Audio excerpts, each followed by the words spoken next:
Happy Friday, everybody. I'm Libby, this is Julian, and together we are BoxedMeeples. So this week we are talking about favourite board game designers. It's a tricky one to pick because the obvious answer is, well, I don't have a favourite designer. I like all games. It doesn't matter who they're made by, but it does. It so does. Yeah, I really had to think hard about this one. There's such a mixture. If you look at my sort of top 20 and things, kind of, oh, there's that one, there's this one, that's that one. But I've landed on Ryan Lockett. I really enjoy all of the Red Raven games that I've played so far. There's loads on my wish list still.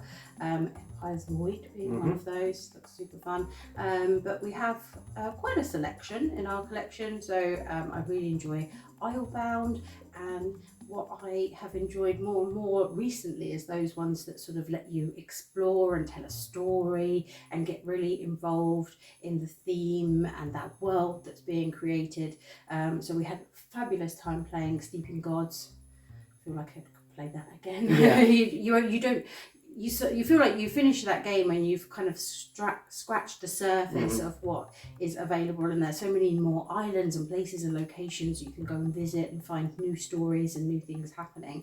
And we're partway through a campaign of Near and Far as well, which I'm really enjoying, and I like how that one is in a more chaptered situation.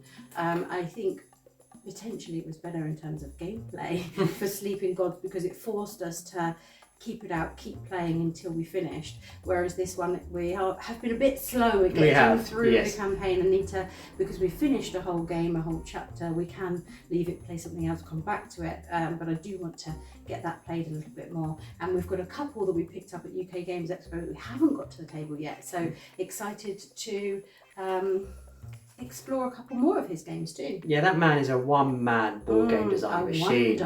Because not only does he do interesting mechanics, and they do vary between each game. It's not like it's just the same game with different worlds or different stories. He does the artwork, of course.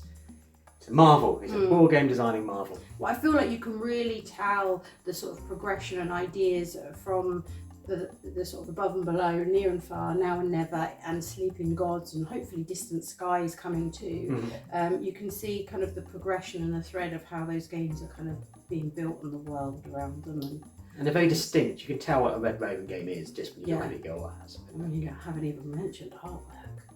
But yes. Such talent. Now, when I looked at our top 50 videos, I didn't quite know who to pick. It didn't immediately strike me, but then I watched those videos and I was like, well, clearly there is one designer I really love, Jamie Stegmaier. Not only has he made Scythe, which was my favourite game for a very long time until Book came along and ruined it, but I also made Tapestry, of course, a game I also love, and Viticulture is my favourite worker placement game, particularly when you throw in the expansion as well and you get a fully decked out version like we have. Really, really love that game. But it's smaller games too, so the Red Rising, great kind of deck building, card management game, and Rolling Realms is my favourite roll and write game, and each time you add an expansion into that, I've got here Biddy and Water, which I haven't yet played, it makes the game play differently, and I think that's really clever, because then that keeps it feeling interesting and diverse every time you play it, because you can just vary the realms. And it's so many clever ideas that this man has, and from all accounts, an absolutely lovely guy. He's very vocal about and very open about his design process, which I think is to be commended.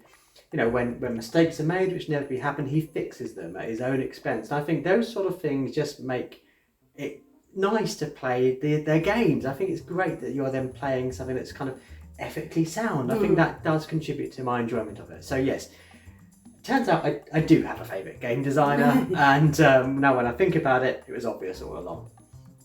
But who is your favourite game designer? Do let us know in the comments down below. Is there one person you particularly love? Are you a player who goes, well, I don't really pay attention to who it is, as long as I enjoy the game, that's fine? Or is there one you maybe used to like and now you've moved away from because your game taste has changed? Do let us know down below in the comments. Yeah, we'd love to hear from you. And of course, if you are looking to get any of the board games that we might have mentioned from Jamie, or from Ryan or anyone else, do head over to your friendly local game store. For us, that is Chaos Cards in the southeast of England here. They do obviously have a website as well, and there is a discount code for you in the description if you would like to have a little discount on your next purchase over £35 with them. So we are Julian and Libby. We post a board game video right here on YouTube at least twice a week, and if you enjoy that sort of thing, please do consider subscribing. But as always, thank you so much for watching. Bye!